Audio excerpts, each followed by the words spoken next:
Hey and welcome to the Daily Manchester United News Show. Let's begin with our daily news. Anthony Martial set to miss FA Cup quarter-final against Fulham on Sunday. Manchester United manager Erik ten Hag has said that Anthony Martial is unlikely to be available for Sunday's FA Cup quarter-final against Fulham at Old Trafford.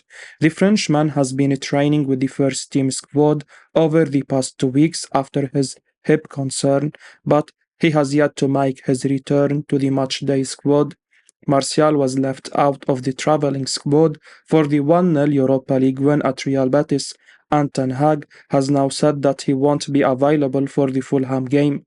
However, the Dutch tactician was hopeful that Anthony could be involved. The Brazilian missed the recent trip to Seville with an illness, and he is likely to be assessed, he told ManUnited.com.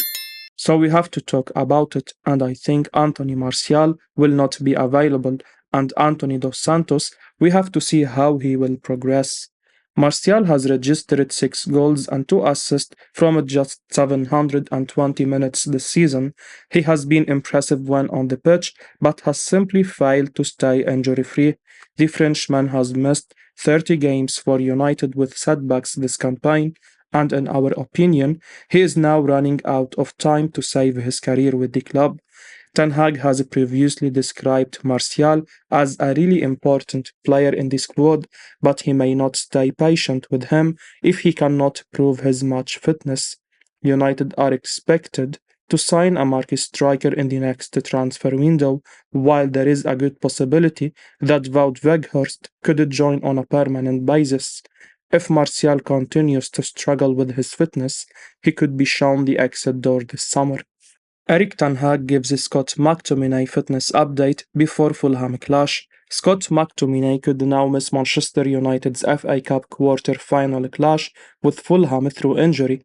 McTominay was in the 21-man squad, which flew to Betis on for the 1-0 win on Thursday night, but did not get off the bench. Erik ten Hag has told the club website that the Scotland international was nursing a problem on the night, and that is why he did not come on. He may miss the final game United have before the international break, for which McTominay has been named in the Scotland squad. Ten Hag said, "We just returned from Betis. We have to see the dog. I have an idea, but I have to see the progress with some players. About the last game, that is why I didn't bring him in, Scott McTominay, as he had some complaints. We have to see how that will progress in the coming hours and days." Casemiro is suspended for this game, so it might have been an opportunity for McTominay to come in and remind the manager what he can do. If McTominay is out, Ten Hag is most likely to play Fred and Marcel Sabitzer, who made his injury return on Thursday night together in the heart of midfield. There is the prospect of playing Bruno Fernandes in a deeper role like he did against Southampton in our last home game. Ten Hag is unlikely to throw a youngster into such a big game, especially without someone like Casemiro to anchor behind them. We will wait and see whether this issue keeps McTominay out of the game or even potentially the international break when Scotland face Cyprus and Spain. Erik ten Hag gives a strong verdict on Bruno Fernandes' performances. Manchester United manager Erik ten Hag had high praise for star midfielder Bruno Fernandes after Thursday's 1-0 win over Real Betis. Fernandes created 4 goal-scoring chances in United's win and crucially avoided a booking which would have seen him suspended for the quarter-final first leg. The Portugal international had passed on the captaincy to regular skipper Harry Maguire, with the England defender recalled to the starting lineup. But regardless of this, Ten Hag felt Fernandes led by example with his performance in Spain. Erik ten Hag spoke after the game and had high praise for Fernandes, who leads United with assists this season, 13 in total. He told the club website, "He is an example for the team. I think his performance once again was brilliant, as well as in recent weeks. He is in a brilliant form. It looks like he is getting better and better from game to game." Ten Hag also talked up Fernandes' work ethic without the ball, along with his tactical flexibility. He said, "He is very strong, he is very good at recovery first, so he is a really good athlete. He has so much energy, he can play in so many roles. For tactics, it's brilliant for the team that he can play these roles. He is also very important in the counter press and in the pressing, so his transition is a really fantastic skill for him." Fernandes also has 8 goals this season, in addition to his assists, taking his total goal contributions to 21 for the season. He is a player who Erik ten Hag is clearly delighted to have at his disposal. That has been made clear by the volume of games he has played this season. Thursday night was his 43rd club game of the season for the Red Devils, and there are plenty more left to come. Facundo Paletta must start FA Cup quarter-final after impressive full debut. Manchester United youngster Facundo Paletta must start the FA Cup quarter-final against Fulham on Sunday following his impressive full debut in midweek. The Uruguay international made his maiden start for the club in the 1-0 win over Real Betis in the Europa League. He played the full 90 minutes in Seville. Paletta had 53 touches with a pass accuracy of 81%. He won an impressive 6 ground duels while completing 3 of his 4 take-ons attempted. Following the game, manager Erik ten Hag was very pleased with his overall performance, and in our view, he must start with Antony being doubtful. Antony missed the midweek trip with an illness, and the manager has acknowledged that he needs to be assessed ahead of tomorrow's tie. It's most likely that he could start on the bench unless he is 100% fit, and Palestre deserves to retain his place on the right wing against Fulham.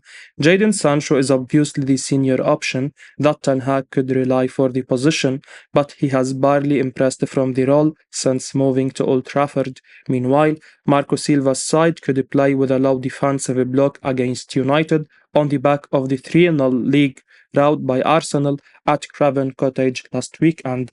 The West London outfit played the game into the Gunners' favour with an open free-flowing contest, and Silva could go with a more defensive-minded approach. Palestre has already shown that he is good with controlling possession in tight spaces. The 21-year-old would far better than Sancho or Anthony Elanga on the right flank. Christian Eriksen is expected to return in April. Christian Eriksen is heading towards recovery from an ankle injury he picked up during Manchester United's 3-1 FA Cup win over Reading in January. According to TV2 Sport, the Denmark international is on the verge of returning to fitness, with his rehabilitation progressing beyond expectations. Eriksen has been on the sidelines for almost 2 months due to Andy Carroll's cynical tackle on him during United's routine cup victory at Old Trafford. Although initial forecasts suggested the deep-lying playmaker could be missing out on the remainder of the season, he could soon return to the fold, as confirmed by Erik ten Hag. Asked to deliver an update on Eriksen's recovery, the Dutchman replied, "It's very positive. He has healed very quickly. I don't think he is ready for Sunday against Fulham in the FA Cup, but he will be ready in April. He is coming back, and we are happy about that. He is a class player that we need. I can't wait for him to be back." Eriksen has had a prominent role in Ten Hag's midfield set up this season, sharing the spotlight in the Dutch manager's preferred double pivot with the Brazilian star Casemiro. The Red Devils have relied on Fred to fill the void in the playmaker's absence, as Scott McTominay also sustained several fitness problems at the turn of the year. But the two have different characteristics, making it almost impossible for the former Shakhtar Donetsk man to replace the Dane properly. Fred's inconsistent performances have forced Ten Hag to change formation, leaving Casemiro as the only midfield anchor. However, with Eriksen coming back soon, Man United may redeploy a 4-2-3-1. The ex-Tottenham Hotspur man won't be in contention for Sunday's FA Cup quarter-final clash against Fulham, as the Red Devils bid to reach another domestic cup final after conquering the Carabao Cup. However, his return to action could be timed to perfection given United's upcoming challenges in domestic competition and abroad. Harry Maguire underlines Man United's Europa League ambitions. Manchester United captain Harry Maguire insist the Red Devils are keen to recreate the famous 16-17 success and lift the Europa League trophy this season.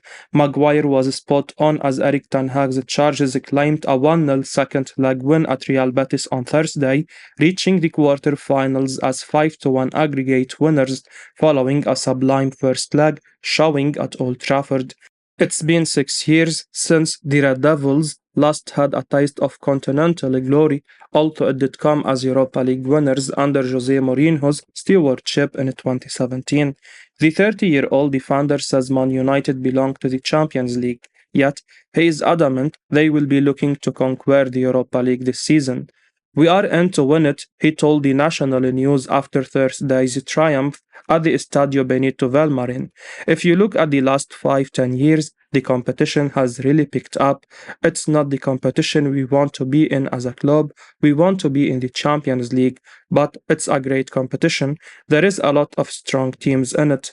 Maguire, who recorded just his sixth competitive start for the Red Devils after the World Cup, celebrated his England call-up with a superb display in Seville.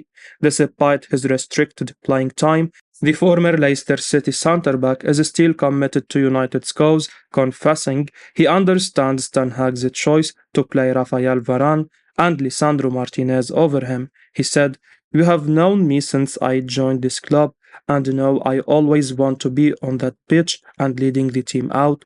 I want to strive to play every game for this club, but I also understand that the lads playing are playing well, really well.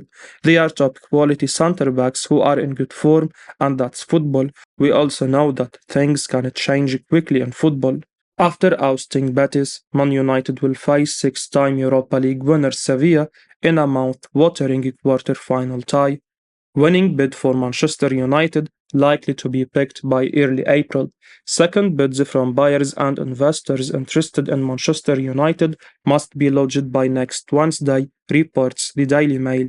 It had been thought the Red Devils would give them around 10 days to lodge fresh bids. However, the process has been tightened, and next midweek is the cut-off point, with Wednesday the likeliest deadline. Final offers are due around April, when the likely winner is chosen. It is exactly unknown what the next stage will be after the new bids are tabled. Initial bids were submitted weeks ago, and Man United have held meetings with Sheikh Jassim bin Hamad and Sir Jim Ratcliffe. They have publicly announced their intention to buy the club from the Glazers and are expected to weigh up their options again after getting armed with all the necessary information. Ratcliffe wants the Glazers' majority stake, 69%, while Sheikh Jassim wants 100% of the club. The Qatar Islamic Bank chairman has also promised to clear the £515 million debt from the Glazers' leveraged buyout. The duo must be willing to move closer to the club's £6 billion valuation to have a chance. The Glazers are willing to sell once that happens, and it's safe to say the ball is now in the buyer's court. Man United really want to sign Victor Osiman. Manchester United really want to sign Napoli star Victor Osiman during the summer transfer window, Sky Sport Germany journalist Florian Plettenberg claims. The Red Devils are likely to invest on a marquee striker this summer, and they have already been linked with multiple names over the past few months. Osiman and Eintracht Frankfurt Kolo Muani are among the striker targets, but Plettenberg has said that United have a clear preference for the former. Speaking to Sky Sport Germany, he said, "Manchester United really want Osimhen. We are hearing that he is also ranked higher than Kolo Muani internally." Osimhen has had a superb season with Napoli, scoring 23 goals and providing 5 assists in 28 games. The Nigerian star has averaged a goal contribution in every 78 minutes this term. If he can continue at the same rate in future, he could evolve into a world-class striker. Hence, there are no surprises that United are interested in signing him. Marcus Rashford has been brilliant this campaign with 27 goals, but he is a left winger by trade, The club are still lacking a genuine goal-scoring number 9 to challenge for the Premier League title, and Osiman would be the perfect solution ahead of next season. The 24-year-old isn't just entering the prime of his career, he has excellent finishing skills, can link up play, and has a genuine aerial threat in the box that United have lacked. Napoli are likely to demand a premium fee in the region of 150 million euros this summer. This may not be a stumbling block for United, with a possible takeover on the cards. The main concern could be the interest from Chelsea and Paris Saint-Germain. The former won't give up on the striker easily, with their owners having no objection to spending big. I will be uploading daily Manchester United news, so keep your eyes on the channel and don't forget to like and subscribe. I appreciate your support. Peace out.